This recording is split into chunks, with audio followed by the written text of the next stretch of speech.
Hi, everybody. What is it? It is September 9, 2024.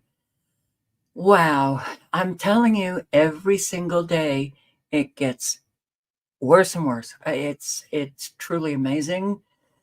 Oh, I hope you're ready for anything because everything seems to be coming right at us. Hello, Sandra.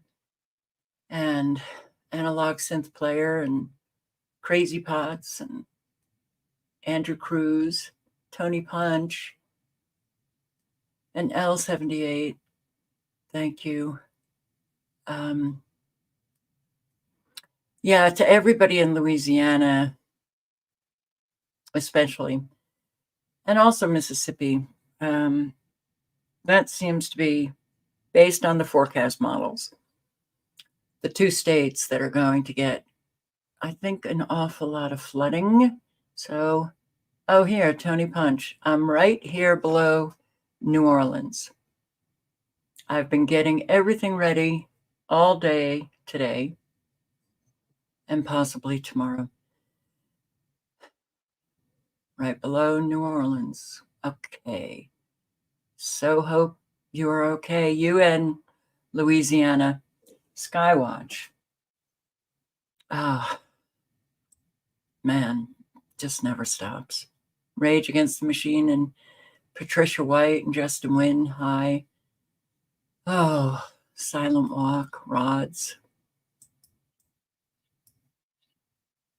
James B. ain't buying it. Space Indian, Hypocrite's Matrix, Pedro, and 530 Aztec Warrior 211. Hi. So, yeah, what can I say? Let's look at radar. All of the nanobots right up here activating. What are they going to activate to? Hopefully, nothing. Extremely low frequencies. Again, Southern California. And wow, are there fires are just erupting all over the place. And this right off the coast, this precipitation that seems to be an ongoing site where precipitation wants to hang out. Oh, I did it again, didn't I? Yes, I did.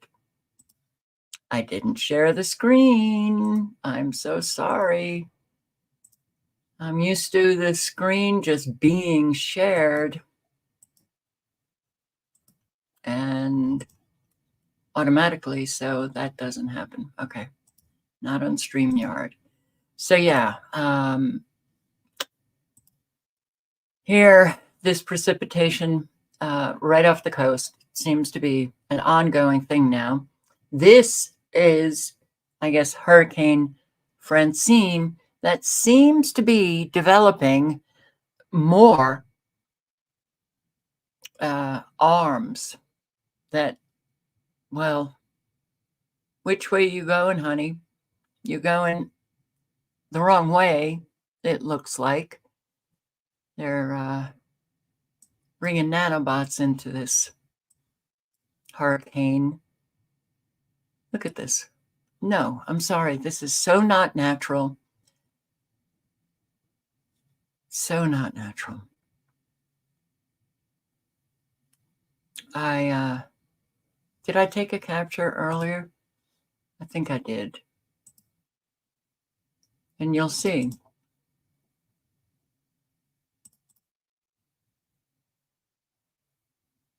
Today's the 10th?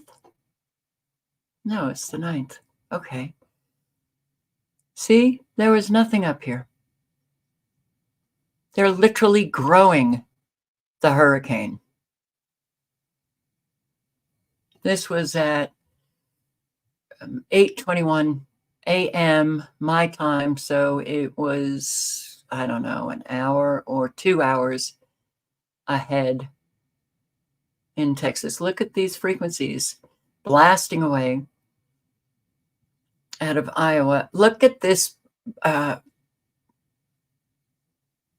don't think that that was precipitation. I think that these are the frequencies that are ripping apart the atmosphere and that come up on radar as if it is precipitation. So this hurricane seems to be spawning an awful lot of legs. 8:21 a.m. And how are you guys doing in Illinois and Iowa? And wow. Well, so this is now current radar. Look at this. It's ridiculous what we are looking at. And if it wasn't so dangerous, it'd be funny, but it's not funny, as we all know. Let's see on College of DuPage.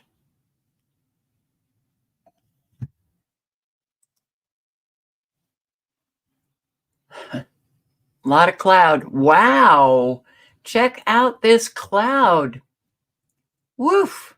Man, this hurricane, it is just, it's all the way into Mexico, coming right across the Gulf, right across Mexico, and on upwards you go. You go, girl. Yeah, that's normal cloud? I don't think so. Look at what we have up here. Idaho, Oregon, into Idaho, that very defined line of cloud. And then it looks like a hurricane up here in Montana, northeast Montana, into Canada. And look at how defined this is. None of this is real. It's not real. And look at Oregon, boy. Woof.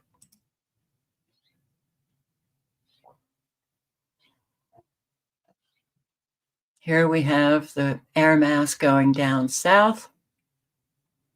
Not too far away. Well, it's coming off the coast and going east. Yeah. Well, that's not how the natural processes work. And don't we know that? But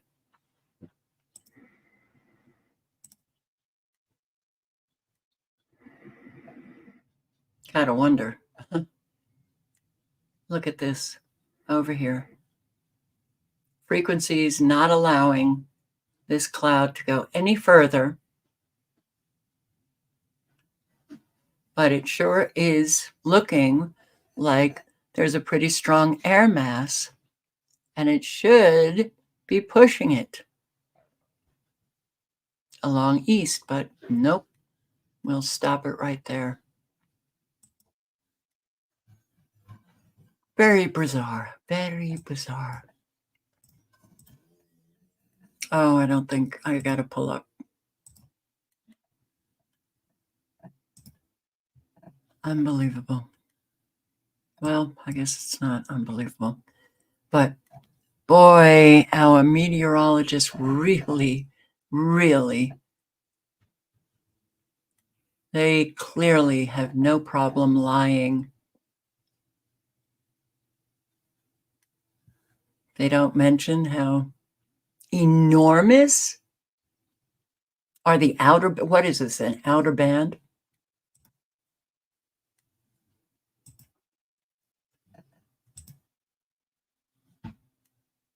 No, I thought maybe we could see more. All right, so the forecast model, this is at midnight, September 10, midnight, whole lot of rain in the Gulf, and 6 a.m. tomorrow, September 10. They bring in a whole lot of rain, and that's in Mississippi into Alabama, right here. at noontime tomorrow. And it seems like this thing is just breaking apart. Look at this. All right, so right along the coast of Texas, you have what appears to be an enormous amount of rainfall coming. And this just catches Louisiana, the New Orleans area, and into Mississippi. That's at 6 p.m. September 10. Then you have September 11 at midnight.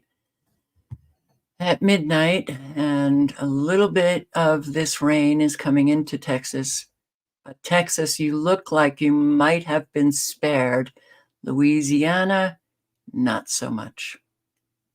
Not so much. So midnight, September 11, and it's still just off the coast, but it dries up.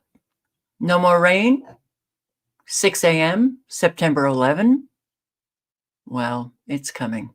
So that, I guess that was all the outer bands. This is Hurricane Francine. This is 6 a.m. on September 11. And here we go. Noontime, September 11. I guess it's making landfall in Louisiana. And this is the area where Louisiana Skywatch lives. And not sure about Tony Punch, but it gets to Tony Punch. 6 p.m. September 11. And it's coming in 972. I think that's hurricane. I'm in a category 3. Look at this. All right, so you've got a lot of rain, Louisiana, for a long period of time, starting September 11 at noon, 6 p.m. You have a whole lot of rain, but all of Louisiana is in rain. You've got an awful lot of flooding going on in central Louisiana. And midnight, September 12, you still have a lot of flooding rain. Tony Punch, Louisiana Skywatch, and everyone else. Maybe it's just a wee bit to the east of Louisiana Skywatch. Boom, Mississippi gets it and gets it hard. Still in Louisiana. This is at 6 a.m., September 12. A whole lot of rain for Mississippi. Doesn't seem to want to stop. Mississippi and Arkansas. All right, you guys, be very careful. Be very careful. And I really hope that no one has to suffer the consequences. I sure hope my subscribers don't have to suffer the consequences. It's too much. Too much. Yeah, it's way too much. Headaches and heartaches. And all right, I'm going to start with this. New on ABC News about cloud seeding. Boom. Cloud seeding? Really? Okay. That is like that's like obsolete technology, though I'm sure they still use the cloud seeding, but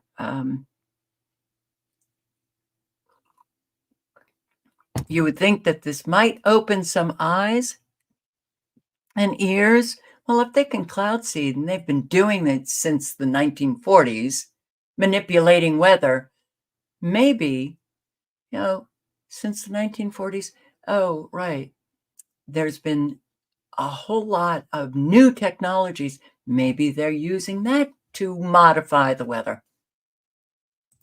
That cloud seeding is booming. They anticipate at least another 200 ground cloud seeding machines to be put in before next season.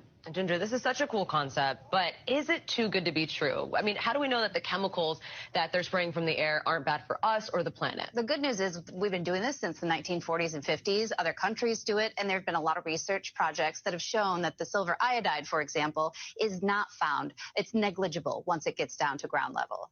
So, again, I don't want to be too skeptical, but is there anything wrong with manipulating nature like this? I think that's the question we should have asked when we built every single parking lot and every rooftop. We have been manipulating weather with us for a very long time. I do think that looking at and continuing research on when these programs get bigger, if it will affect people downstream, that needs to be watched. At least we're manipulating it now to help the planet. So that cloud seeding is booming. We're manipulating it now to help the planet. Ah, yes. Those kind gents. Shouldn't be calling them weather terrorists. These are the fluff girls who do fluff pieces and who lie. Isn't it great? No, it's not.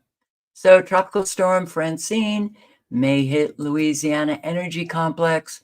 All the platforms, the refineries and oil platforms out in the Gulf strengthens overnight into Tuesday. Storm could intensify into a Category 2 hurricane and make landfall on Wednesday evening in central Louisiana. These are all of the oil platforms in the Gulf that are within range of this Francine. So the oil companies have already evacuated their platforms. Now, wow, these fires, I was a little amazed yesterday because more and more were breaking out. And then this morning I'm looking and I'm like, okay, this is getting overwhelming. How many fires are breaking out in Southern California, in Nevada, and just as an introduction to the fire aspect of this live, here we go. Thousands forced to evacuate as the line fire burning in San Bernardino County threatens 35,000 homes and buildings.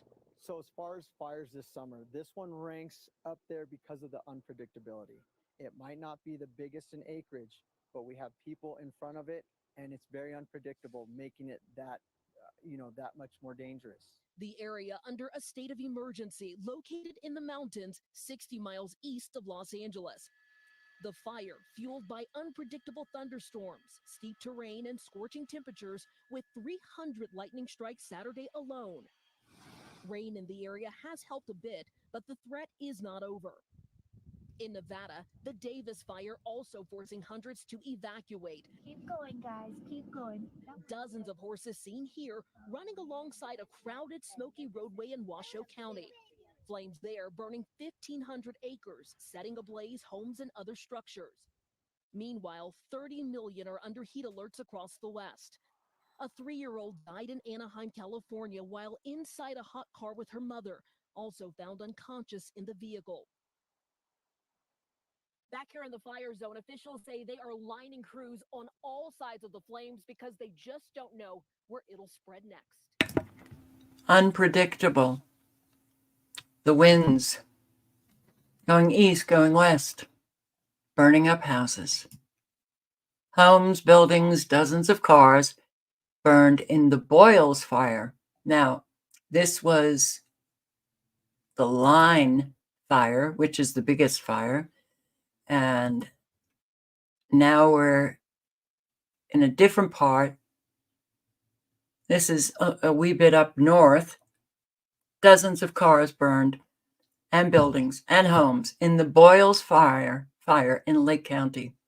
30 structures were burned during this fire. Taking a walk down 18th Avenue, it appears many of those were homes, and even more were vehicles. Over here is one of those vehicles. They say about 40 to 50 were destroyed.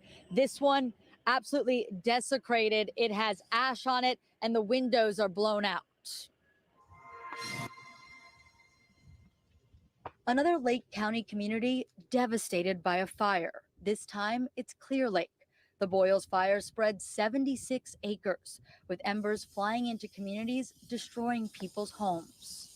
It lands right in the right spot. You know, you could lose everything in a matter of minutes. Luis Gutierrez was at home Sunday morning when he got an alert on his phone about the fire. You don't really think much of it until we stepped outside and you saw how much smoke there was in the air, how dark it was, and the orange flames. With the winds, he knew it was time to go. I gathered my most important documents, my family, and we took off.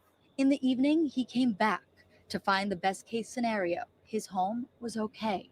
And just a little bit of fire retardant, which I don't mind at all. You know, my house is still standing, and 5 houses down the street are burnt down to ashes. One of those houses impacted belongs to Aurelio Hargi. Wow, my house is done, it's born, it's no more house. Firefighters were still working on his lot, making sure all of the fire is out, but all that's left behind is rubble. The good news, he and his family are safe. He lived in the home for 25 years. He says it felt like a part of his family, and he's struggling with the loss. How are you feeling now? Wow, very bad, hurting. But for Gutierrez, he's feeling relieved and grateful that he'll be spending the night at home. My entire family's still with me, and we're back at the place that we call home, so ecstatic. He feels I'm sure he's ecstatic. Fast-moving Boyles fire burns dozens of structures in Clear Lake. So I shouldn't have said that this was north of the line fire, because I'm not entirely sure. Clear Lake, Lake County. But yeah, a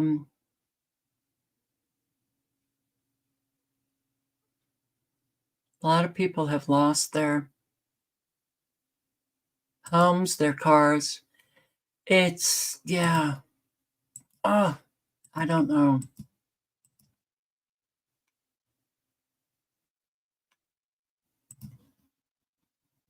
And here it's, well, the Boyles fire. Oh, did I click off that? No. So these homes turned to, yep, dust, everything gone. Overnight, you know, look at the trees. Look at the trees. Untouched, okay?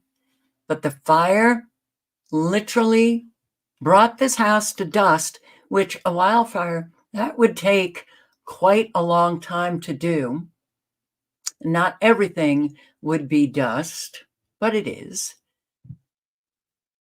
And these trees really should have gone up in flames, but they didn't.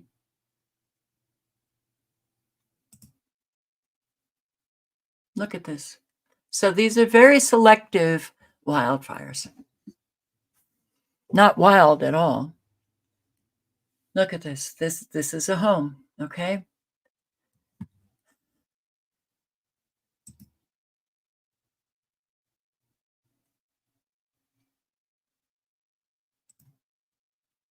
And look at how this is a wildfire. The smoke, and it looks like the fire is here and here and here and here and here, and that's not a wildfire.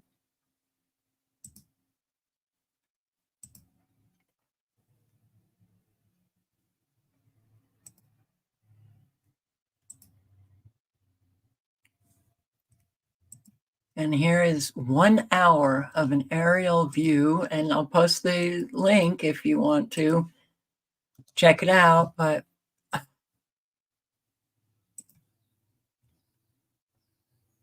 seems like a very spotty wildfire.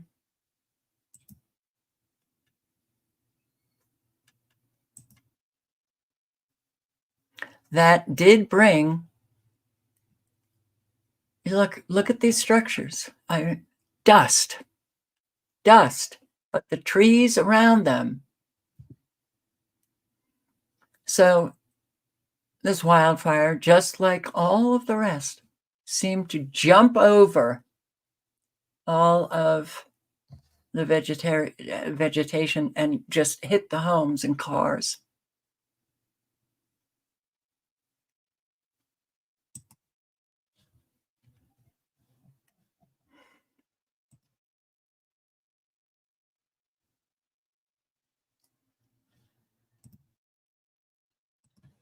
I hate living repeats. Boone fire.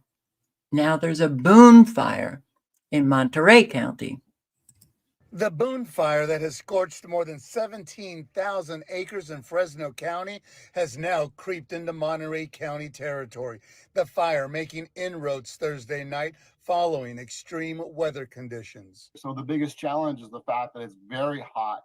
Winds are still significant, and they are both heading towards the north end of the fire and also pushing to the southeast corner of the fire. More than 1,600 firefighters are battling the wildfire, including 125 engines and 13 helicopters. Steep, rocky terrain, making it difficult for heavy equipment to cut a line around the fire. Right now, the heavy equipment's having difficulty to get up there because with the rocky areas, they're having a challenge getting up there. So therefore, we use people with feet on the ground to be able to walk up there and by the maroon colored areas, while evacuation warnings continue to be in place for two parts of South Monterey County, areas G29A and G21.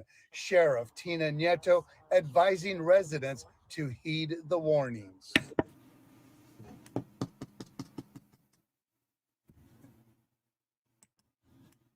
Davis fire near Reno. Burns 3,000 acres, 12 buildings destroyed. Well, it doubled in size today. Now to your fire watch. We're keeping a close eye on the Davis fire burning just south of Reno in Nevada. The Davis fire has now burned through 3,000 acres. At least 12 buildings have been destroyed and dozens of people are being forced to evacuate. Some good news, some of those evacuations have been lifted and most of the roads are reopened. The fire is still 0% contained. Look at this, okay? Did you see all the trees? Look at the chemtrails that are right above this fire.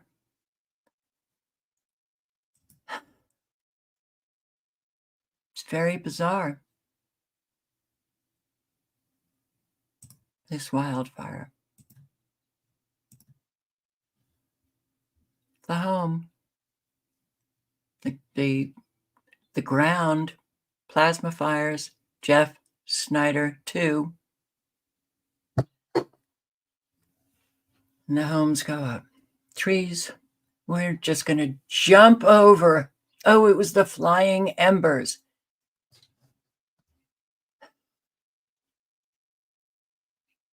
The fire does seem to have hit portions of this ground, which, if I recall correctly, that's evidence of a plasma fire right there. Not catching all of the grass, but portions of it. Oh, man, it's hard to take. Jumped over all of these trees. Hey, no problem. And don't question your authorities. I think all CAL FIRE have been infiltrated with psychopathic liars. All the firemen.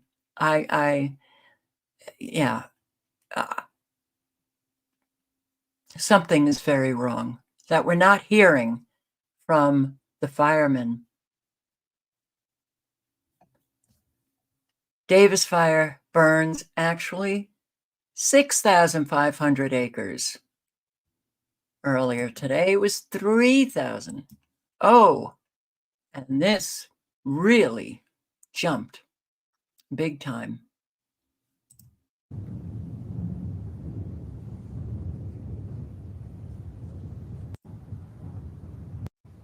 I think we're going to see more homes gone from these fires. 12,000 Nevadans evacuate as Davis Fire rekindles.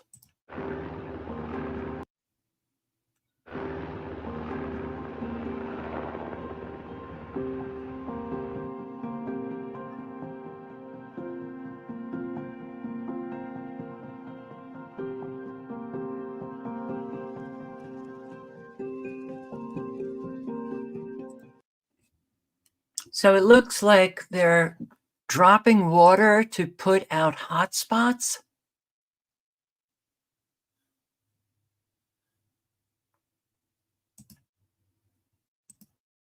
Now this does look like plasma fires coming from the ground. If you don't know what I'm talking about, check out Jeff Snyder 2's channel. In fact, I'll post the link. It's look at all of these sources.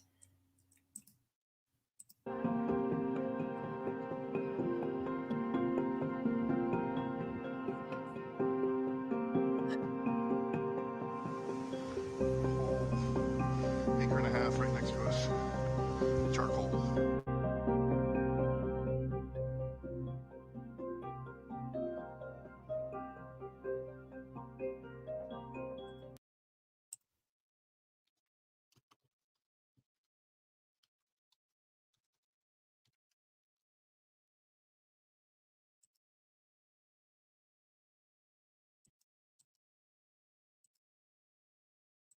Making it easy for everybody. Jeff Snyder 2's channel link is in the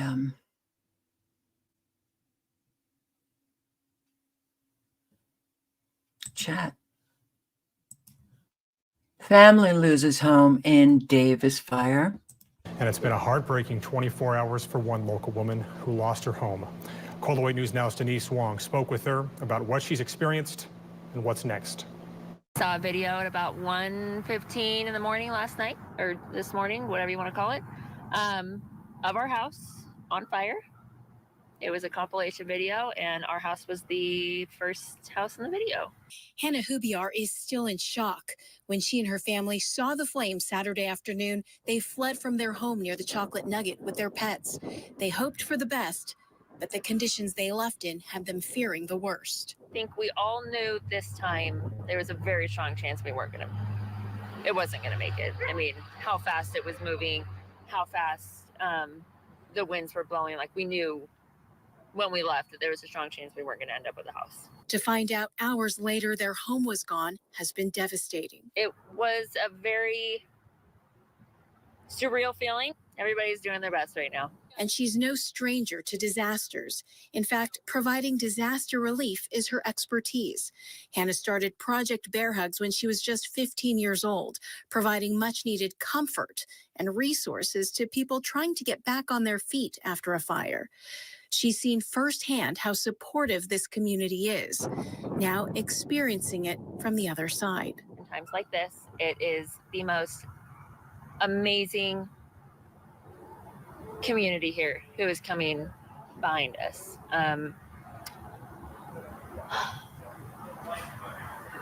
I've gotten over 500 comments in between posts, phone calls, text messages. Everybody wants to help, and we're so thankful, but we don't know what we need right now. And her family is now trying to figure out what's next as they navigate what they need and where to go from here. Our family, the human beings are alive, and the animals are alive. That's all we have. And the clothes on our back, we did not get a chance to grab any clothes.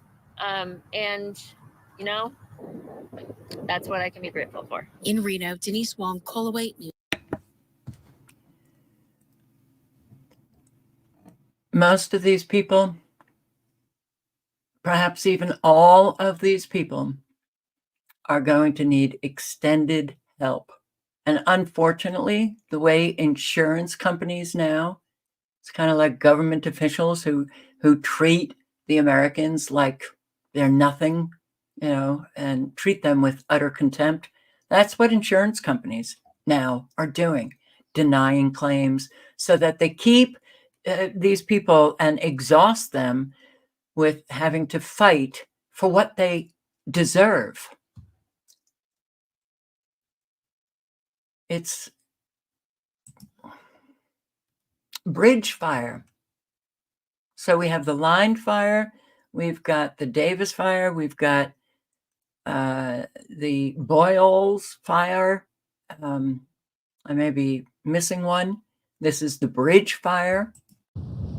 Good morning, Chris. Good morning, Megan. We are already seeing the winds once again this morning, and it is expected to be about 104 degrees here, so going to be hot for firefighters. And they do have some of the area blocked off. You can see here behind me, we're at North San Gabriel Canyon Road and North Old San Gabriel Canyon Road, and CHP is out here. People who need to get in are being allowed, but others being turned around. Firefighters have been out here all night, though. Take a look.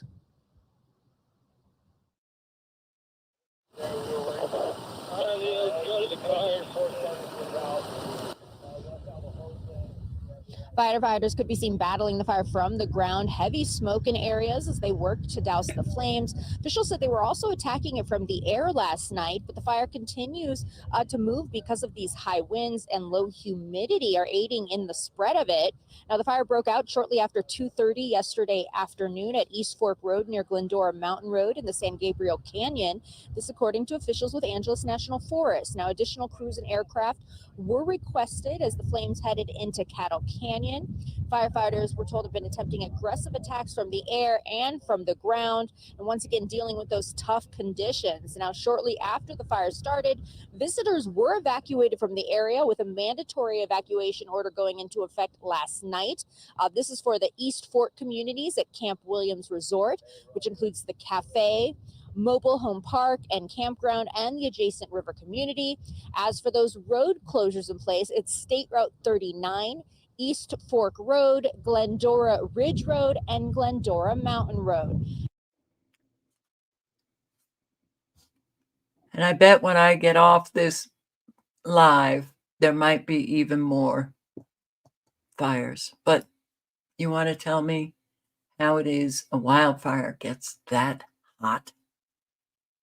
With all of the aluminum particulates, along with the barium, along with all of these incendiary nanoparticulates that they spray up above, and what they spray up above, well, it comes down, and it's on homes, and it's on trees, and it's on everything.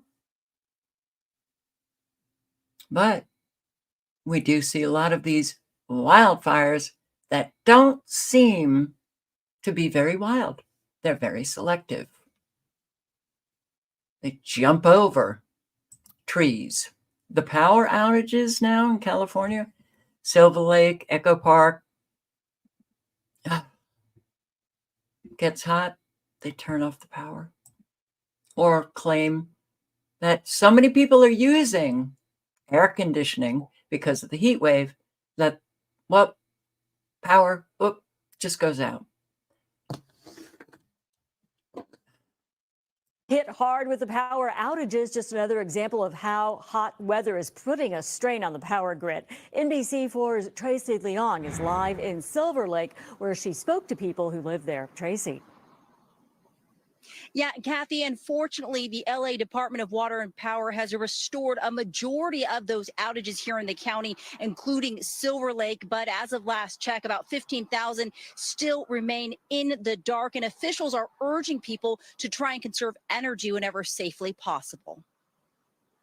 The high demand for electricity during the extreme heat put a strain on the power grid.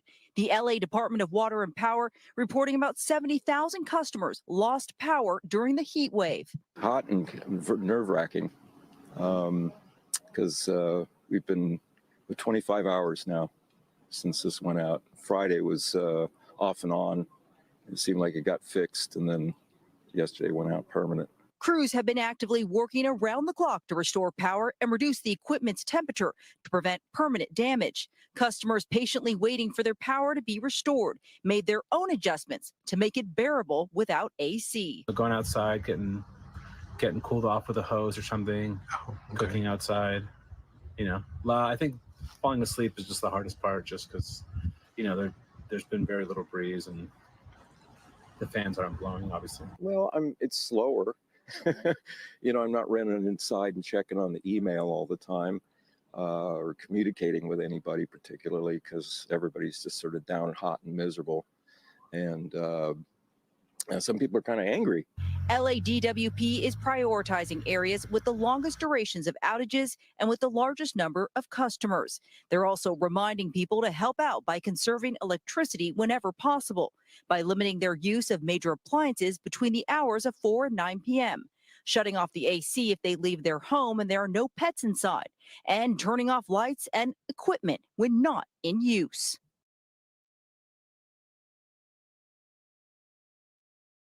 The excessive heat has Southern California. Well, this is our world now, so yeah. Sheriff explains how toxic pesticides are in California's legal weed now. Well, that was a given, right? And this is California Insider. I will give you the link. I'm just going to play a few minutes, but the link is in the chat. Talking about contaminated marijuana that is out in the legal market. We had 15 pesticides on the marijuana product that the state isn't even looking for. 5 of them are 100% banned in the United States, and they're not allowed to be used at all. Some of these pesticides, if you look at them, it says fatal if inhaled. My guess is fatal if inhaled. I feel so much better. St. Petersburg residents clean up after intense rainstorms. Florida. Intense rainstorms. Flooding homes from the rain. I mean, it's still soaking wet. Memories in the form of pictures, now soaked. We did like 10 bags of pictures, baby pictures. I mean, this has been a nightmare. It really has. Sorry. I don't know what to do. And ruined rugs and debris cover the streets surrounding 58th Street in St. Petersburg. It came on suddenly. The street was totally flooded. The bus stop was totally flooded. Cars were abandoned. Buses had to turn around. There were just fire engines on the street. On Wednesday, intense rain barreled down in St. Petersburg, causing major flooding. It was up like 5 feet of water, and we had a good 6 inches in our house, through the whole house. I went into emergency mode and we just started pulling everything off the floor. Neighbors say the water got so deep that a car actually ended up flowing downstream and ended up in this canal. Residents say a big issue is that the Bear Creek Canal was covered in debris and became clogged, causing the rainwater to overflow. They need to have a regular schedule for cleaning stuff up like this, and then it might not happen as bad. The city of St. Pete started cleaning out the canal on Friday and left notes on people's doors, checking in on them. But residents say more needs to be done, whether that's updating stormwater systems or clearing waterways more often. They have to get creative, and however people have to pay for it, it needs to be done. What needs to be done is for you and others to start looking into weather modification because they are using weather as a weapon.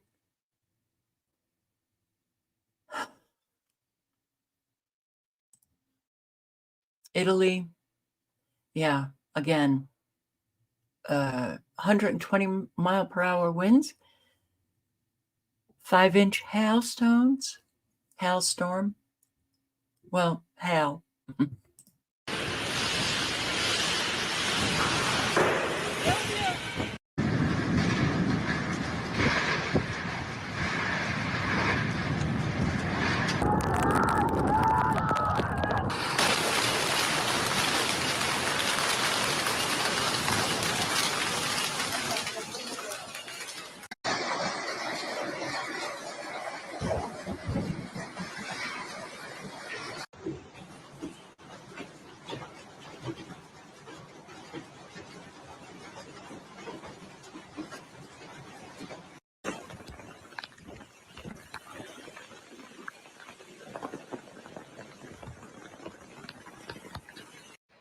The severe weather caused very strong hail in Tuscany, especially in Lucca, with serious damage reported at Macerroa Camorri.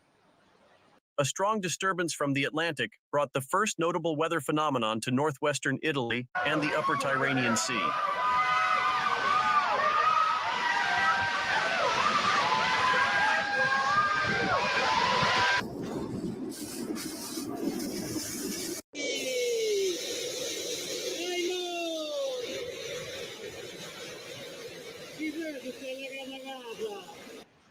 The worst affected areas, as predicted, were Ligura and Tuscany, where a strong storm swept through the city.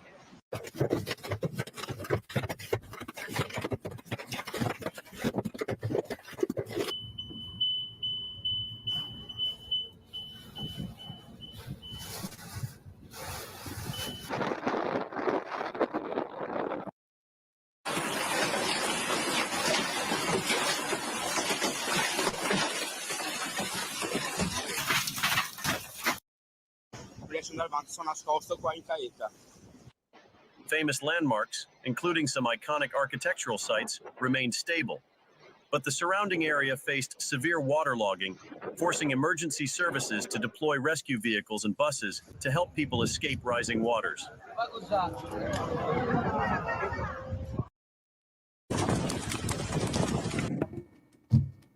I will post the link. It's weather warfare. I don't know why it's so hard for people to consider that that might be going on. But last night it was so weird that out of the blue, I could hear the winds. Immediate, and they were strong. And little one came flying in the window, got underneath the bed. He was scared. And I just thought, okay, we weren't supposed to be getting any kind of, thunderstorm or anything. The winds came out of nowhere. I went out front. I pulled in things that, because there was like a mist. It wasn't real rain. It felt like a mist with the winds. And I pulled in what needed to get in, to keep it dry.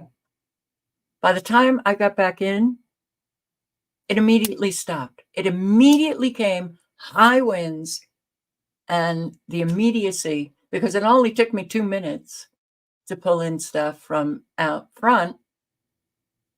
And I get in here and it's dead still. Okay. Scalar weapons, electromagnetic frequencies. If they turn them on, it comes on immediately. And these winds that we are seeing, don't think that they're going, oh, well, I guess the power of the frequencies are way too strong, so we should, lessen the power. No, it's going to get worse. It's going to get worse. So, but that was weird. I mean, it lasted 5 minutes. No real rain. Very strange. So Vietnam, typhoon, destruction all over.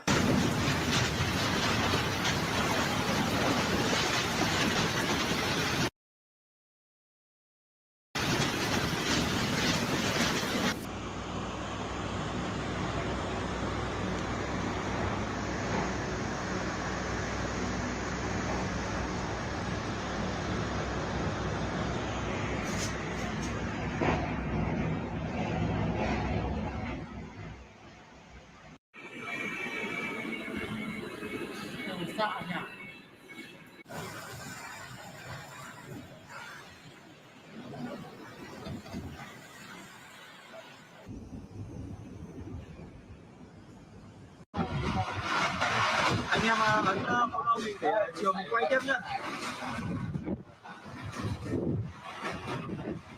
Thôi rồi luôn. Hay hết.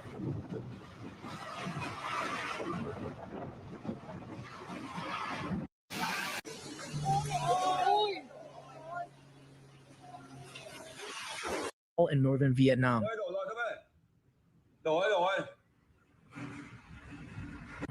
The storm hit Hai Phong and Quang Ninh provinces with winds of up to 203 km, 126 miles per hour. On Saturday morning, the Indo-Pacific Tropical Cyclone Warning Center said.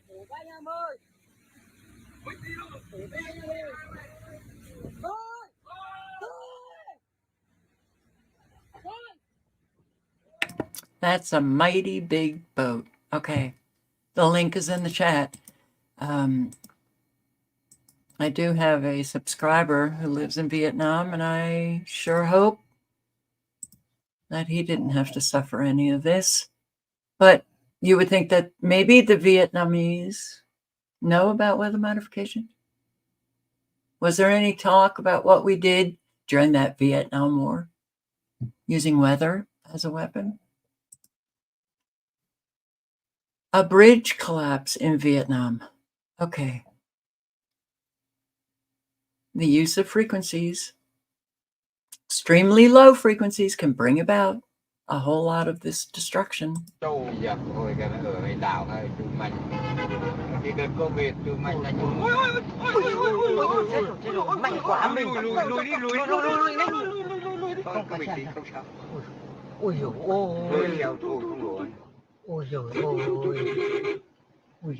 cho lại đi. May mình chụp. Chết nữa đúng là chỗ.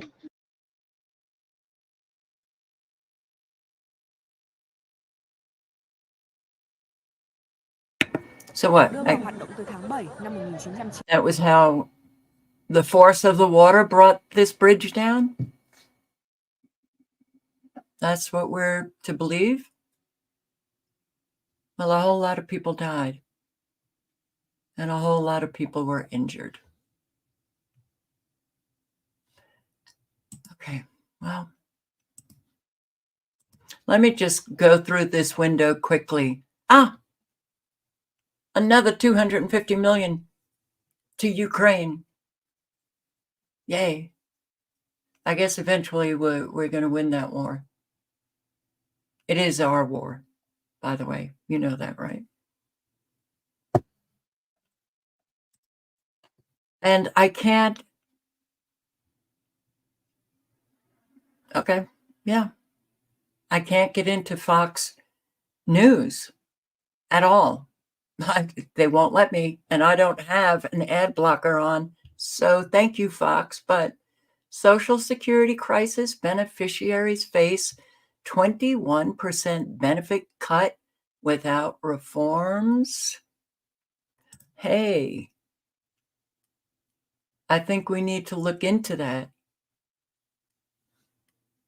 But no problem. We can take that cut because our Treasury Secretary says our economy remains solid. No problem. It's good. And we're on the path to a soft landing with no meaningful layoffs. Thousands are being laid off. And this is what is put out to the American people. Janet Yellen, Treasury Secretary. The economy remains solid. Should this not upset Americans who are lied to 24/7?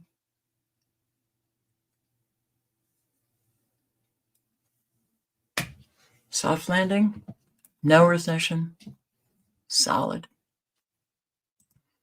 Good news, little late, but at least they did it. South Carolina passed a school cell phone ban. It only took how long? Oh, right, because research and feedback show that the widespread use of smartphones in schools has created serious academic, mental health, and discipline challenges. You're just getting that, Superintendent of Education in South Carolina? You're just now getting that research that was done decades ago? Really? That's pretty frightening.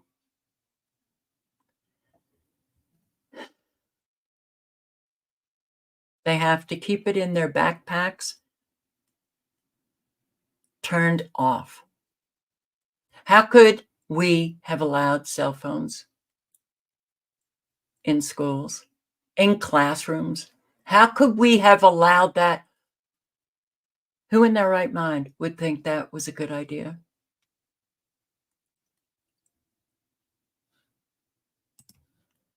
University of Vermont, tenure track fellowship for BIPOC, scholars only. In other words, no whites shall apply. They're still doing this. It's in violation of civil rights. It's in violation of, I mean, all right, so somebody is going to file a lawsuit and the University of Vermont is just going to back down and not do it. Yeah. Raising questions about the school's compliance with civil rights law as universities face scrutiny of the racial breakdown of their newest classes. Can't believe it that this continues and continues and continues. This country is truly just, it's a psychiatric institution that we're living in. Something's poisoning America's land. Farmers fear forever chemicals. Fertilizer made from city sewage has been spread on millions of acres of farmland for decades. Scientists say it can contain high levels of the toxic substance. Yeah.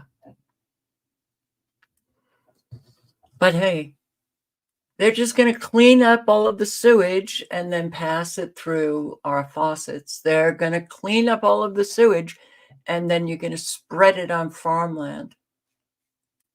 This is what they think of you and me.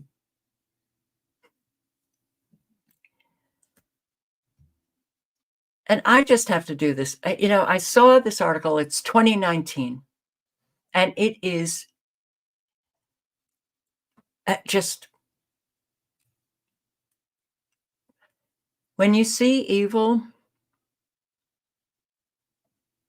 it is a natural response to be repulsed from them, from the people that are evil. Repulsion. And these people are so beyond sick. Obama's make offer for multi-million-dollar Martha's Vineyard estate. 2019. Okay. The former first family is currently in escrow for a 29-acre, this is in 2019, and I think it went through. Okay. 29-acre beachfront estate listed at $14,850,000. The Obamas were renting the house from Krusbeck, who donated $2,300 to Obama. But that's nothing. That's like 10 cents. They don't care. But over the summer, and loved the property so much, they expressed interest in purchasing it with a lower offer. The estate, it's a 29 beachfront acres. The main residence is just shy of 6,900 square feet. It has 7 bedrooms. It has the obligatory pool, an outdoor fireplace, a chef's kitchen, vaulted ceilings, and 2 guest wings. It has incredible views, especially while soaking in the second floor balcony jacuzzi. The Obamas, who are estimated to be worth between $40 million and $135 million. Wow. Talk about politicians enriching themselves in the office that they hold as public servants.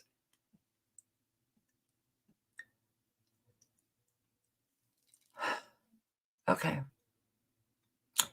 But listen to this. During a speech in South Africa last year, Obama was critical of wealth inequality and seemed to disparage owners of large estates. This is what he said. Right now, I'm actually surprised by how much money I got. There's only so much you can eat. There's only so big a house you can have. There's only so many nice trips you can take. I mean, it's enough. Martha's Vineyard house is more expensive, is smaller than the Obama's current $8.1 million, 8,200 square foot home in Washington, D.C. So, just want to ask, has anybody heard about the Obamas giving back, perhaps to that, the struggling Black families? Have they helped? How much charity do you think the Obamas engage in? Can you not see what's wrong with our country? Okay. It's sickening. It's truly sickening. Now, this was sent to me by a subscriber, and I just want to say that, yeah, corruption it reigns all over the world. Governments. Corruption Review finds red flags in more than 130 COVID contracts. Okay. They did the same in the UK as they did in the US, except we had far more than just 130 contracts.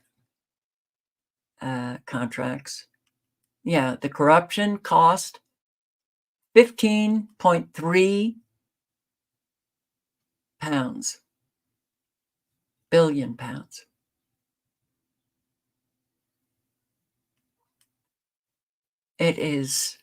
The corruption is, we are so steeped in it, and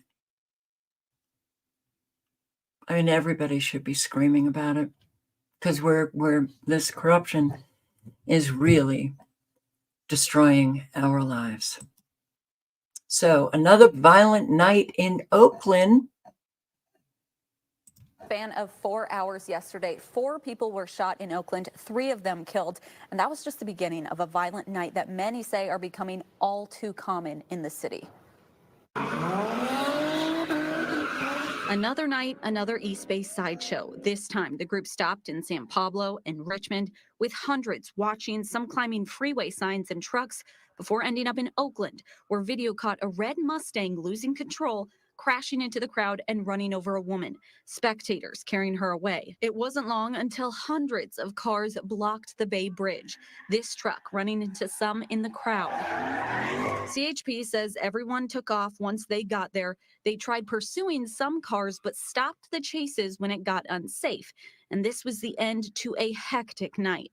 At one point, there were 2 helicopters up, an airplane up, multiple perimeters were set up because activities that are taking place in this city, and people should not be living under this condition. I mean, we're under siege by criminals. Wee Win, president of Oakland's Police Officer Association, says the city's lack of police staffing means there just aren't enough resources to keep people safe. And a lot of crimes happened in just one night. There were 2 separate homicide scenes with 3 total dead, multiple burglaries, and a TV news crew was robbed at gunpoint. Their guard's gun was taken, as well as the camera and other belongings. All of these with no arrests. Everybody look at our city as like, that's a city that we do not want to be like. And that's something that we have to get away from. Wins. You think? You think? These street takeovers, they take over a bridge, no arrests made. Portland's largest bank to exit its namesake tower. When you see services being gutted, especially from a city like Portland, you know it ain't coming back. Get out of Portland if you can. It's really disappointing, and U.S. Bank has been a big part of the city for a generation. I mean, this is a tragedy. It's deeply disappointing. This week, U.S. Bank announced they are not renewing their lease at U.S. Bancorp Tower, also known as Big Pink, in downtown Portland. In a statement, the company cites a few reasons, including an expiring lease and the availability of a nearby facility that the bank owns. In a separate statement to the Portland Business Journal, they also said there will be no job reductions and employees will move to their other locations by end of year. City commissioners say the move is expected to make a negative impact on downtown. It's never a good time, especially right now as we're trying to recover in our economy. Andy Giegerich from the Portland Business Journal further breaks down some of those potential side effects. This is the third major institution, financial institution that's left downtown in the past couple of years. These are hundreds of employees that are going to be leaving downtown. That's going to affect the restaurants and the bars, the ancillary businesses that work with U.S. Bank. Now, several businesses have moved away from the downtown area in recent years, with part of the blame falling on the city's handling of the pandemic, but also issues with crime and home. Issues with crime. 1 in 3 offices, buildings in Portland stand vacant. But I guess these street takeovers are not just happening in California. How about Tampa? All right, I'm gonna have multiple targets here for reckless driving. Let me know when FHP gets close. Yeah, there's probably gonna be like at least 100 people out here watching this. They're doing fireworks pretty much in the intersection while one's doing donuts, and then they just take turns. They pull off. Alright, everybody's running. Black Chargers pulled out of the pit. Hey, just so you know, we're sticking with the red vet for now. That's the one we want to have charges on. Alright, they're 10-15 with that.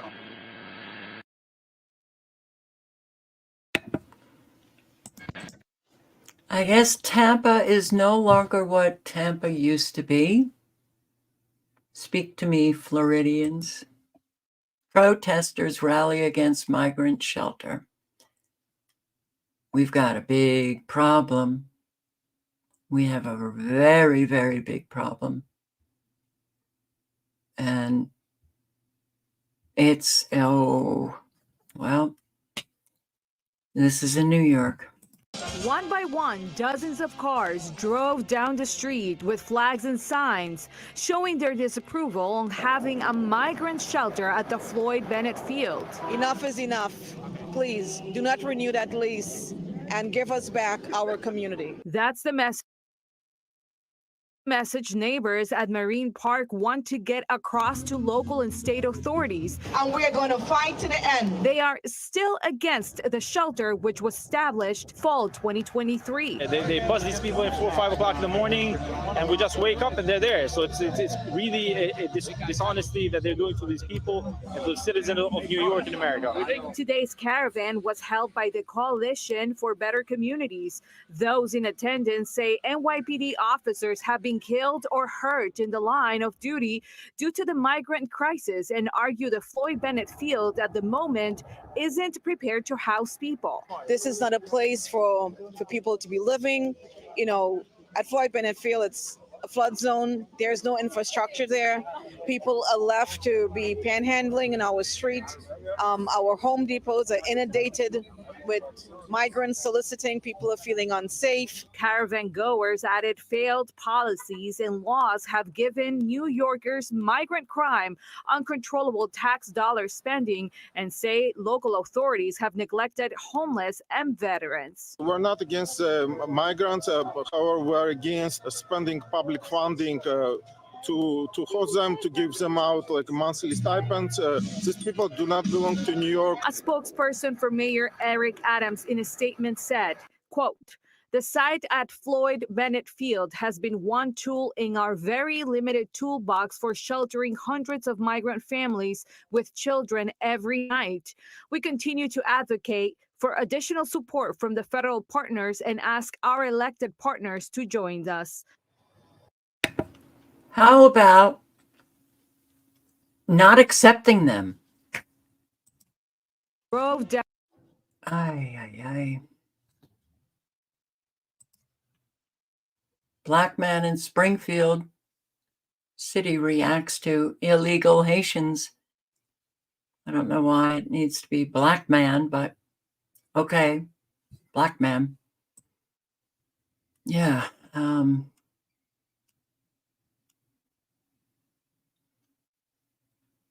Here. I'm out from doing what I do on a daily basis to have fun because I see what's going on in these streets, and I see you guys just sitting up there in them comfy chairs and suits, and I'm getting out here every day and I'm broadcasting this, and you guys are just sitting up there in suits or something. Like, I really challenge you guys to get out here and do something. These Haitians are running into trash cans. They're running into buildings. They're running into, they flipping cars in the middle of the street. And I don't know how, like, y'all can be comfortable with this. Like, I don't know, like, who's getting paid from it. I honestly feel like someone's getting paid from it in the background. You got a bunch of people on a bus getting dropped off at a gas station to come down here. I know a single mom that FaceTimed me this morning at the welfare office that really need something. And it's nothing but immigrants over there. And I don't even want to, seem like I'm coming down on the immigrants because it's the people that's bringing them down here. Because wherever they're at, that's what they're used to, bro. They're in the park grabbing up ducks by their neck and cutting their head off and walking off with them and eating them. Like, y'all get the Highway State Patrol down here every week, and then y'all get like a task force for the Highway State Patrol, and they look for guns and they look for dope and this and that and the fourth. That same people that y'all got riding up and down Limestone doing U-turns, pulling people over for blinkers and pulling people over for going left to center and a couple miles over. Y'all can take them same people, the Highway State Patrol, and you can take them in every single one of their silver Chargers and Dodge Durangos, and y'all can take them to Sunset, and y'all can park them right over there, and y'all can teach people how to drive, since the Highway State Patrol knows so much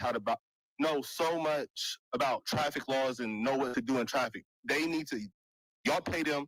They can go over there and teach these Haitians how to drive, because it's getting I'm getting thousands of views on these and it's going to get bigger and it's only going to get worse. And y'all sitting up there in these chairs, all y'all need to get out here and do something. Y'all making hundreds of thousands of dollars. Y'all need to put on a t-shirt and some Crocs, and then y'all need to come out here in these streets, and y'all need to go out here and I'm out here before the police is.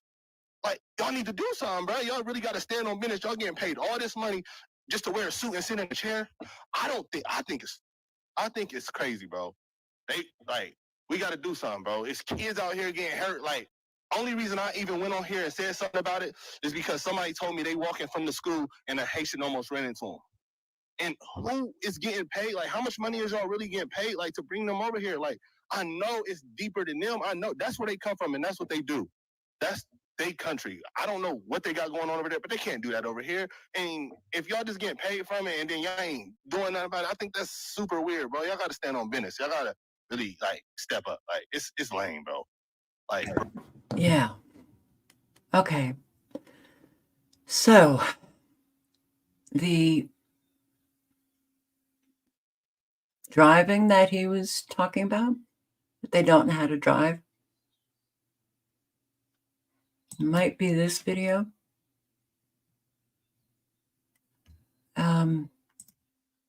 Yep, but it won't play for me. I will post the link in the chat. And he is also from Ohio. And he's talking about how his insurance has just gone up $100 a month because of a whole lot of these Haitians who are causing an awful lot of accidents. And he and his wife, he's insured 2 cars, they had no accidents, but they have to foot the bill an additional $100 a month because the area that he is in, and I think it's Springfield. Yeah, Springfield. Because these Haitians are causing so many accidents. Everybody in the area has their car insurance increased. And then at the midpoint in this video, he puts in a compilation of how many accidents are being caused by the Haitians. Something wrong here? Yeah, something's very wrong. In fact, we have more people speaking out in Springfield, Ohio. I was out and about yesterday, driving around Springfield. I was looking at the giant holes in some of our buildings. I noticed all of the old familiar spots bearing new signs in an unfamiliar language. I watched as groups of strangers walked around the city like lost tourists, and it was like a punch in the gut. A terrible sadness came over me, and I began to cry.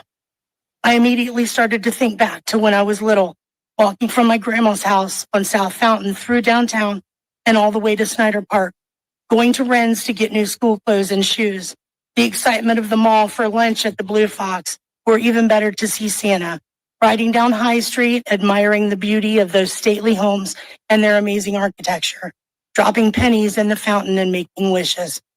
And now all those warm memories are becoming fuel to the fire of anger inside of me. I feel like we have been invaded by some sort of pest. I'm angry that my friends and family are packing up and moving away. I'm angry that foreigners are using up the resources that were set up for the Americans that reside here. I'm angry that another country's flag was being flown in our city. I'm angry when I see our businesses and recreational areas littered with garbage left by people that do not know or understand our laws and culture and are making no attempt to learn about them. And let me be clear, this is not about race.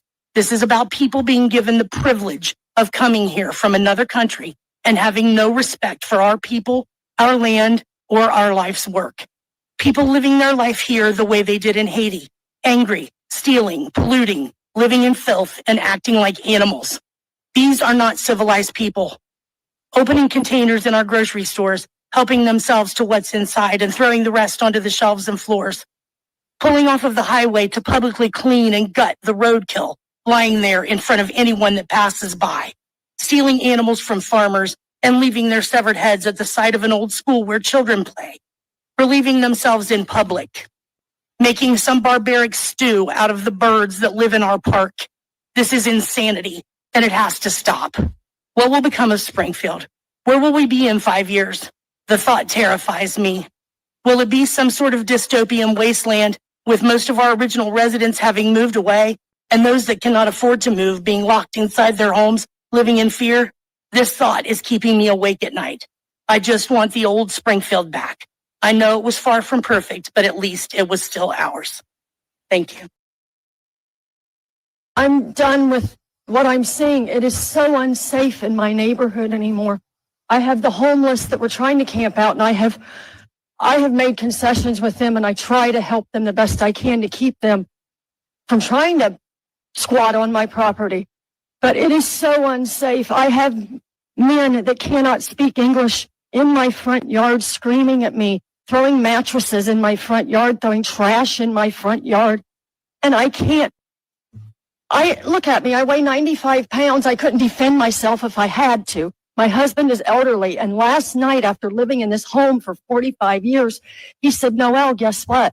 It's time to pack up and move. He said, we can't do this anymore. He said, it's killing both of us mentally. I don't understand what you expect of us as citizens. I mean, I understand they're here under temporary protected status and you're protecting them. And I understand that our city services are overwhelmed and understaffed. But who's protecting us? If we're protecting them, who's protecting me? I want out of this town. I am sorry. Please give me a reason to stay. Thank you. Thank you. Stop saying thank you to these people. And yeah, falling on deaf ears. Okay, well, I think there's got to be a loud cry going into these people's offices and demanding that they resign because they're not doing the job that they were elected to do. They're not doing the job.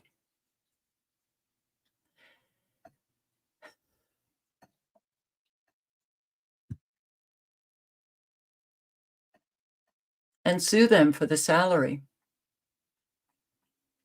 that they're getting. Have it returned because they failed to do the job. Big time.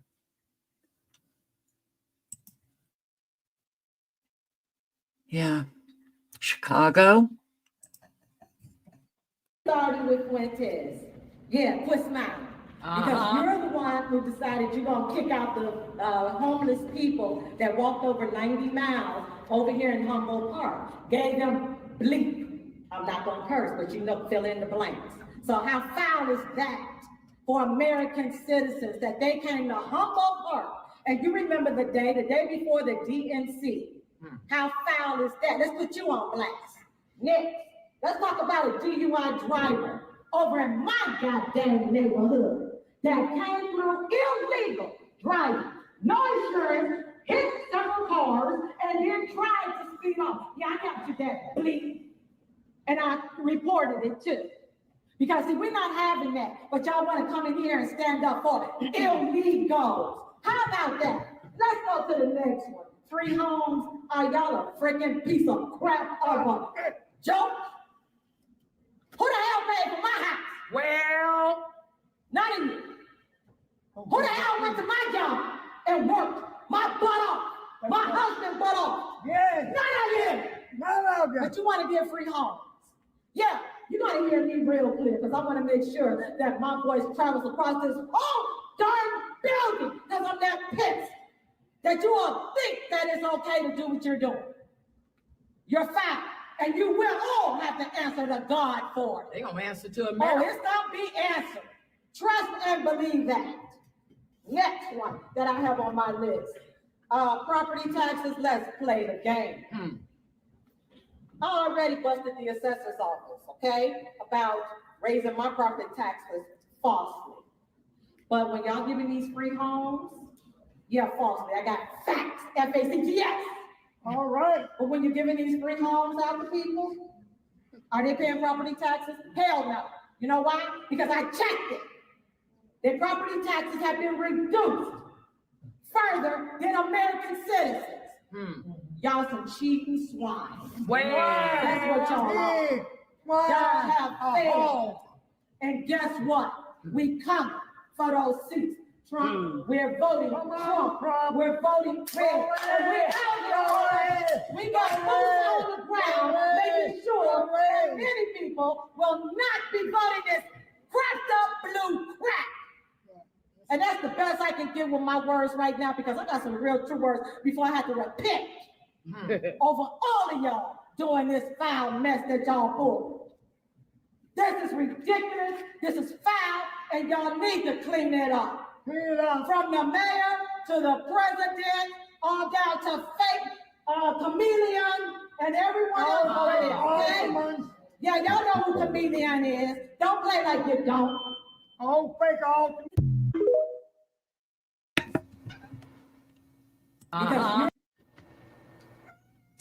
Chicagoans really have passion,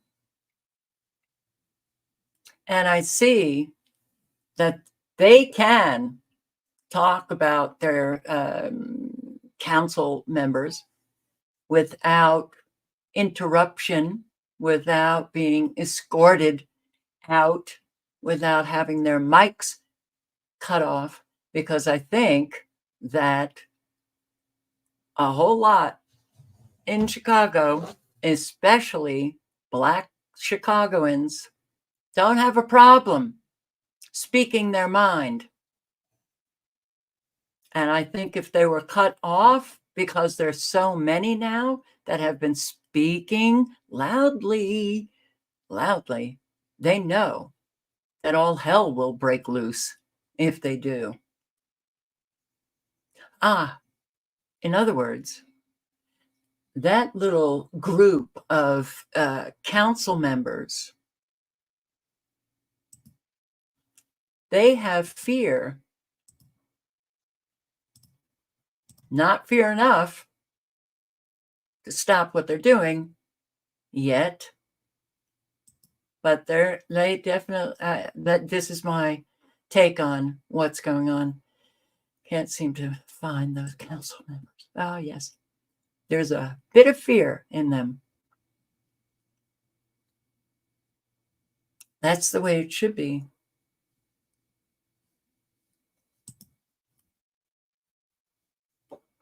Not entirely sure. Oh, yeah. All right. Yeah.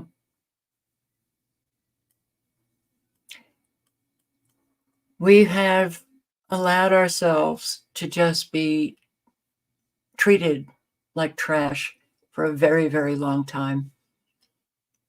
And when government officials know that they can treat you like you're garbage, they continue doing it, and it gets worse. The only way to reverse that tide is to stop being treated like garbage. But you do have to have respect for yourself. And I don't think a lot of Americans do have respect for themselves. So, and I believe this is, yeah, Maui, fire, everything's gone. Hey, we'll give you $700.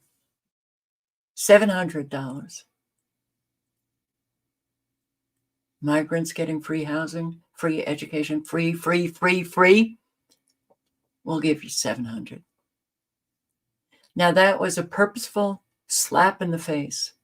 And every American, whether they were in Hawaii or the other states, should have been screaming. But we don't.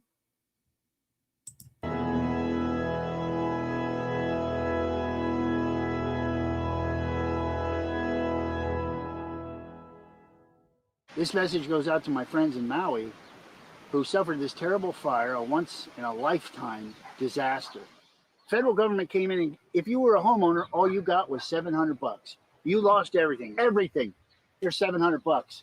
You're an illegal alien, gaming the asylum system. People in Maui are getting shortchanged while we're giving illegals health care, food stamps, lodging. They got places to stay. They're staying in the top flight hotels, and they're getting cash money. For one thing, they're not just coming here on their own dime. The United Nations, it turns out, is spending hundreds of millions of dollars in cash handouts, food, shelter, something called humanitarian transportation, really every human need that is required to make the long journey through Latin America, Central America, and Mexico. And who pays the UN? Who's the UN's major funder? It's the US taxpayer is paying for this. How do we know this? Because there's a brand new budget document that the UN puts out for 2024. They're going to spend $1.6 billion to help 3 million illegal immigrants move through 17 different countries of Latin America and the Caribbean and Mexico. And that includes $370 million in cash cards, debit cards, $25 million in transportation assistance to help them move through. And the budget document also clearly shows that they are witting, that they know that these are illegal immigrants and that they are moving illegally through their own member states. And they're using 248 NGOs to help hand out the cash. Compared to the $700 that the Maui folks got, and Maisie supports this. People in Maui got shortchanged. Our delegation's weak. That's a fact because they're so hyper partisan. Aloha. God bless you all. They weren't shortchanged. They were slapped in the face hard.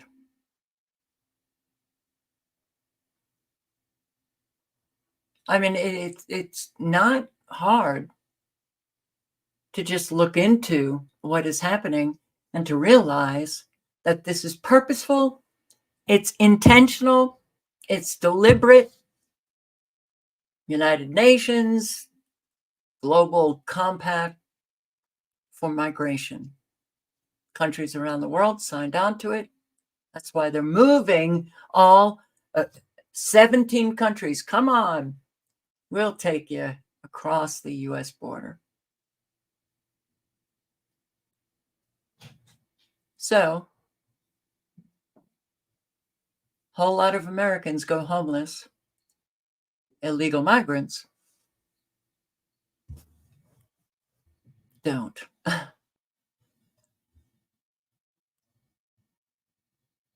And I guess that, for years has been okay with Americans. Woman arrested in Ohio for eating a neighbor's pet cat. This is so hard, but yeah. What did you do? Why'd you kill the cat? Smile for me. Smile, what did you go like this? Did you eat that cat? Did you eat it? No, why'd you kill it? Did you guys see all this? No, we pulled up and she was just laying there with him. Did you see her eating it? Eating it. She was eating it? Yeah, she was. You call the Humane Society to see if they'll come pick this cat up. It's deceased. What did you do? Why'd you kill the cat? Smile for me. All right. 10 years ago, I said that if we can't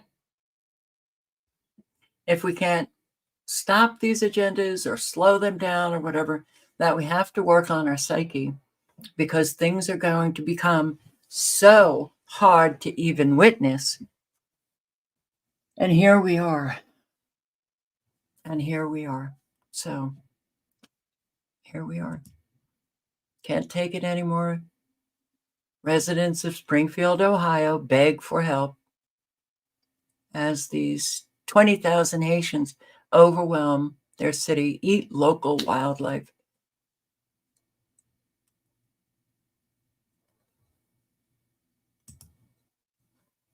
Well, I can't. Wow.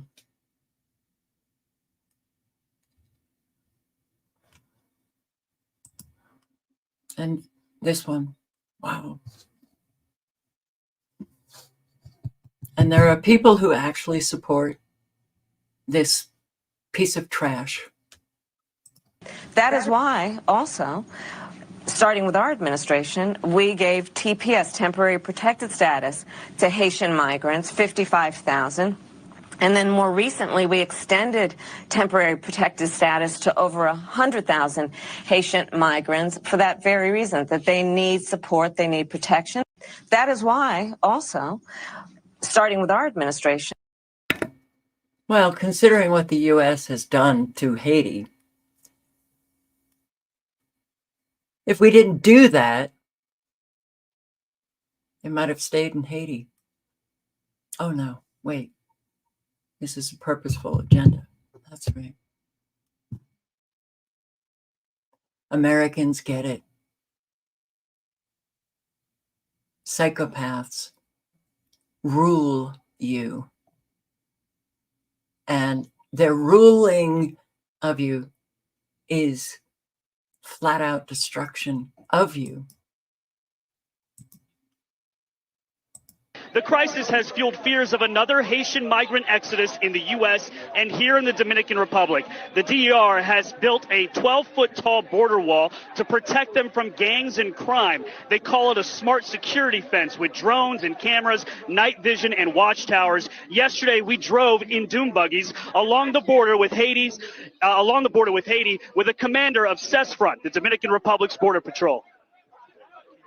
Construction of this new border wall began last year. The president of the Dominican Republic says so far about 100 miles of border wall has been completed.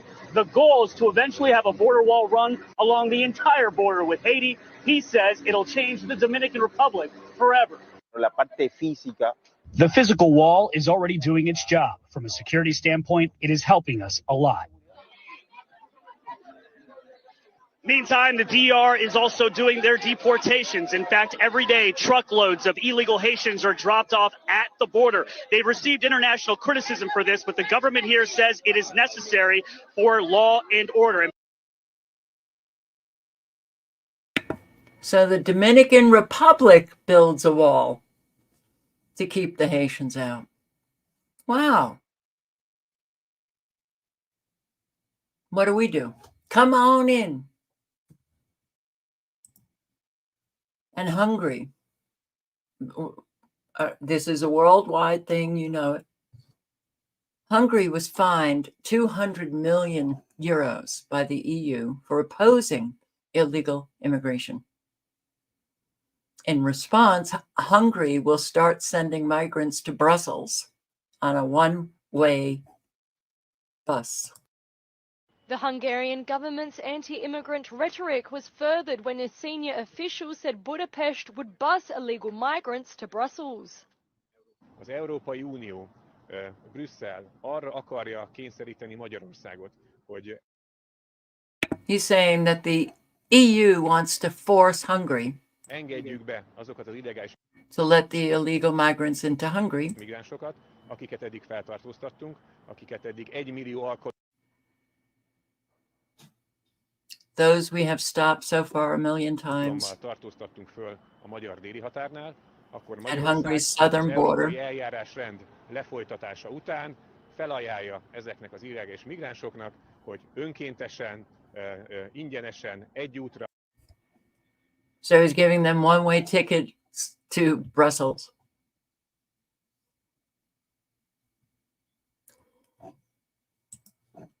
We're in bad shape here. Ireland, what's going on? Who are these people? There is something extremely sinister occurring very quickly in Ireland that the entire West should keep a close eye on. It's not good. In fact, it's terrifying, and we know it.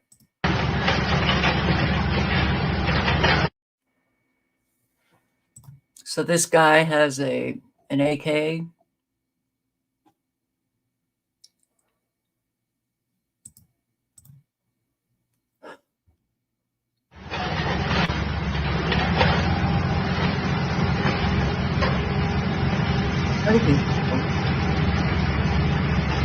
Yeah, doesn't look good. They're all shaking hands with the security guard. Look, handshakes. My God. Oh, the security guards are wearing body cams. Body cams.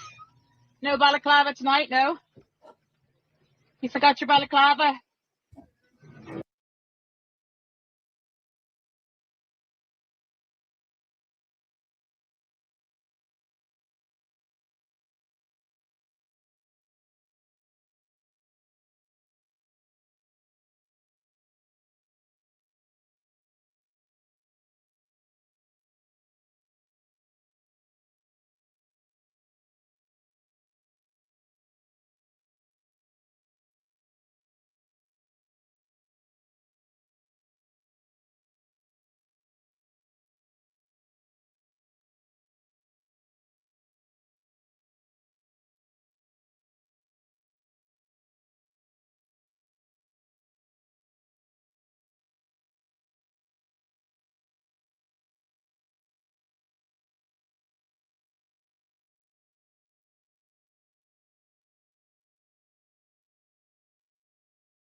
Forgot to turn the mic on.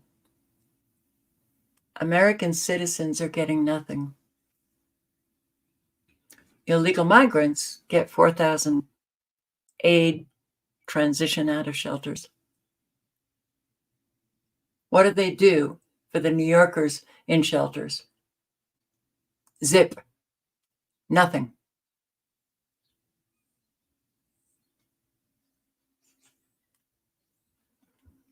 I think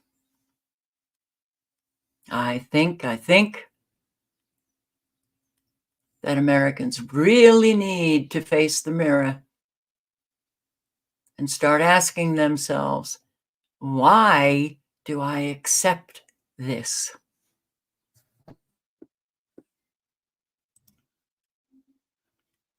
And corruption is just the name of the game. Hello, everyone. I'm Assistant Chief Sean Taylor with the Millersville Police Department in Middle Tennessee. Many of you may have seen my video last week regarding the Tennessee Bureau of Investigation raiding our police department and my personal residence. They came and they seized evidence regarding corruption that we had locally that tied into corruption nationally, and they took all of our files so that we are unable to complete these cases. The cases that we've been working on affect every American. They affect us in the mortgages, fraudulent mortgages, human trafficking, narcotics trafficking, and many other crimes. We have crisscrossed the United States talking to state attorney generals, senators, congresspeople, and numerous law enforcement officials throughout the United States. We've identified a major corruption that's transnational. It involves the BRICS nations and China and investment companies and fraudulent mortgages on homes here in the United States in very key counties and key states. It goes into the election integrity and fraud, and it's creating a geopolitical shift within our political system.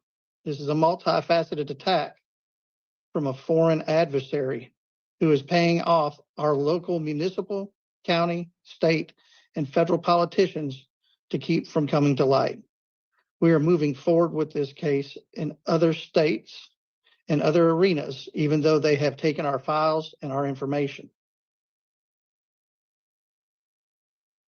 This is very important to us. When I say us, I mean we the people. It's time that we, the people, come together. It's time that we stop allowing ourselves to be segregated by our own government. No matter what race you are, what creed, or what religion you are Americans. We need to stand together as Americans and demand accountability of our elected officials. It's time for this corruption to stop and for us to have our country back so that we know we leave it in the good hands to our children, our grandchildren, because if we don't stand up and do this, we will no longer have a country to hand over to them. I'd like to send a special thanks out to Mark Fincham. He wrote a very good article that all of you can go and read at yournews.com regarding the information that I'm talking about tonight.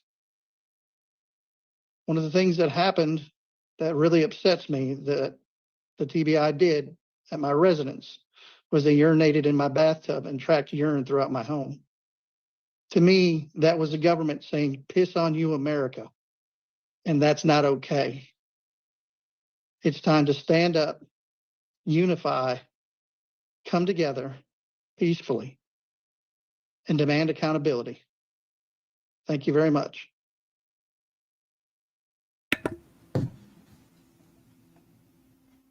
Oh boy. I will link below. World Economic Forum and World Health Organization admits that COVID-19 was the test of social responsibility. I'm actually going to play a few minutes. Very good video of Press for Truth. But yeah, social conformity. It's not just kids. You gotta grow up, mature, and I'm not saying to just, abandon your social network, but to just go along, to get along, is very childlike. It's very immature for adults to do that. And most adults do it. The Ash experiment is one of psychology's oldest and most popular pieces of research. A volunteer is told that he's taking part in a visual perception test. What he doesn't know is that the other participants are actors, and he's the only person taking part in the real test, which is actually about group conformity. Please begin. The experiment you will be taking part in today involves the perception of line length. Your task will be simply to look at the line here on the left and indicate which of the 3 lines on the right is equal to it in length. So, for example, The actors have been told to match the wrong lines. The volunteer will be monitored to see if he gives the correct answer or if he goes along with the opinion of the group and gives the wrong answer.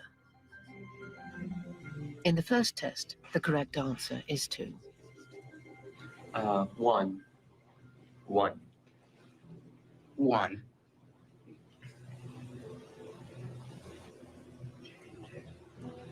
2. 1. Once again, the correct answer is 2. 3. 3. 3.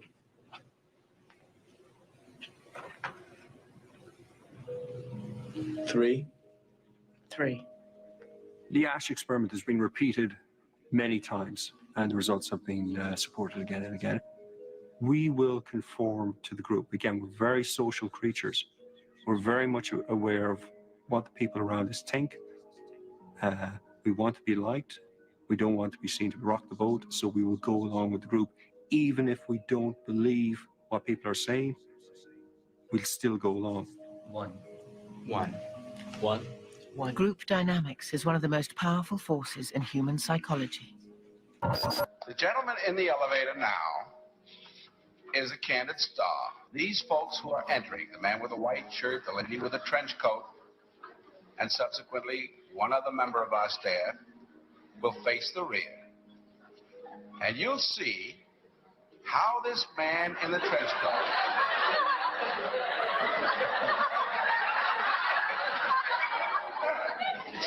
to maintain his individuality. But little by little,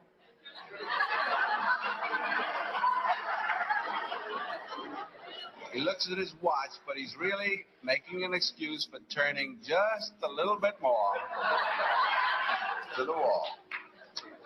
Now we'll try it once again. Here's the candid side. Yeah.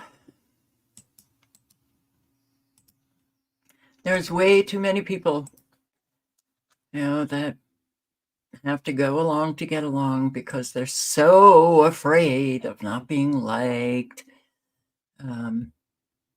of they being abandoned, by their social network. So they sell themselves out all like every day. That's really sad.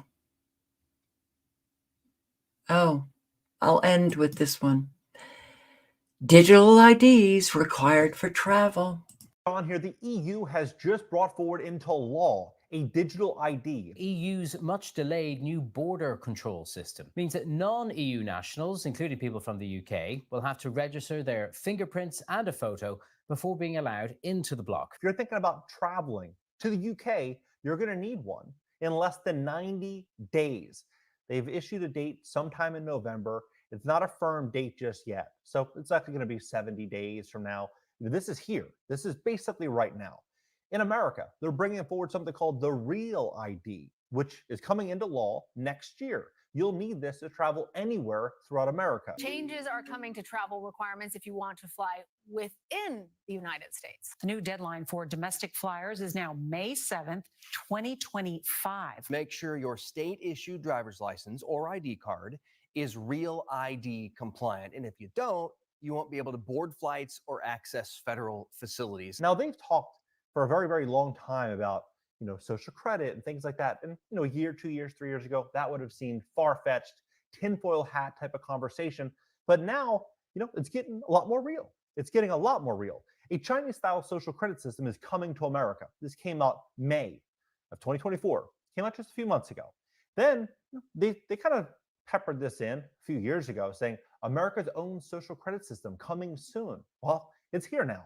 It's here now. I'm going to break this down and show you. I mean, look at the website. It doesn't get any more legit than this. Gov.uk. Gov.uk. Please hit the like button. Hit the like button. People share the content. Educate more. All right. So I'm going to post the link. You can watch the remainder. Yeah. I mean, everything is just moving along swimmingly, for the subhuman evil psychopaths. Not so much for us. So, what am I reading here?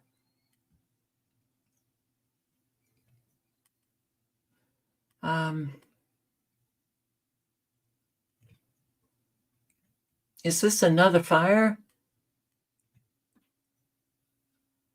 Nikki loves rocks. Watching flames move up Saddleback Mountain from the airport fire. Horrible heat and air, poor animals. Is that the name of the fire? Airport fire? Another fire?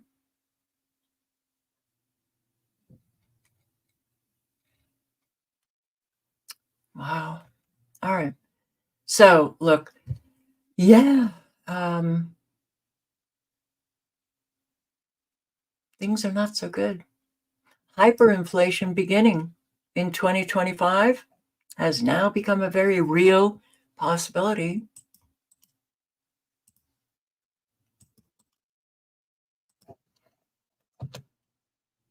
I have admitted this before, but I do not like evil winning. Okay? I have a real problem with that. And I've always known that evil wins when not a lot of people fight. Not a lot of people fight it. You get destroyed. Evil never stops, doesn't have a conscience, so it can do anything.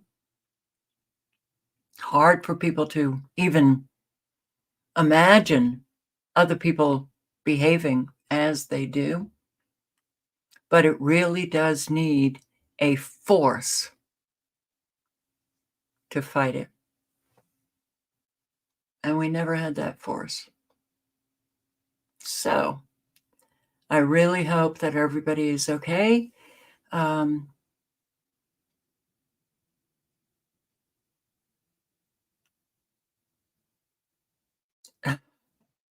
Help people, help those in need. Please. Yeah.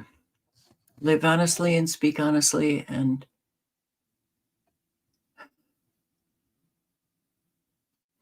when you speak your word,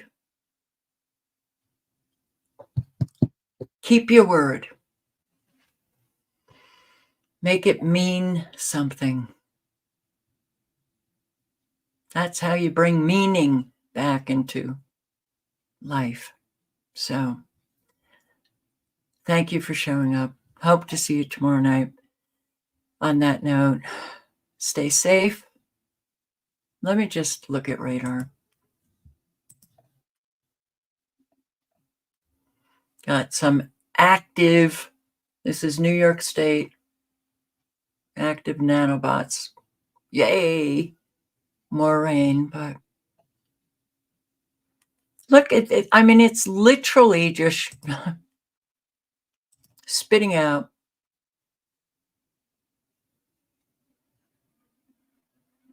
nanobots coming into this thing. Well, I'll be watching it. I am concerned what it's going to bring. So, all right.